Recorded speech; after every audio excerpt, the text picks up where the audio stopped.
Love Insurance, a romantic comedy by Earl Derr, narrated by John Rayburn. A most unusual request for insurance was made to Lloyds of London. It was outre enough to bring on what can best be described as something of improbable dimensions. The request was made by a young British lord.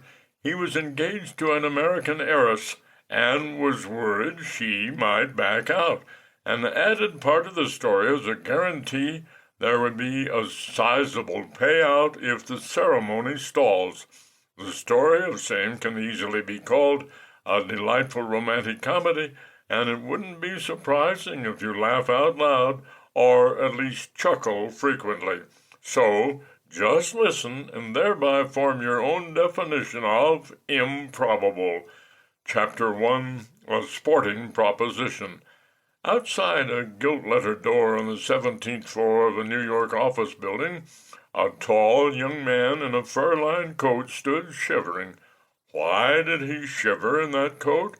He shivered because he was fussed, poor chap, because he was rattled from the soles of his custom-made boots to the apex of his Piccadilly hat, a painful, palpitating spectacle where he stood. Meanwhile, on the other side of the door, the business of the American branch of that famous marine insurance firm, Lloyds of London, usually termed in magazine articles the greatest gambling institution in the world, went on oblivious to the shiverer who approached. The shiverer, with a nervous movement, shifted his walking stick to his left hand and laid his right on the doorknob. Though he is not at his best, let's take a look at him. Tall, has been noted, perfectly garbed after London's taste, mild and blue as to eye, blonde as to hair, a handsome, if somewhat weak face, very distinguished, even aristocratic in appearance.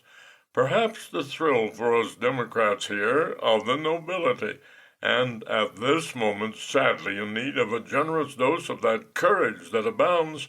See any book of familiar quotations on the playing fields of Eden.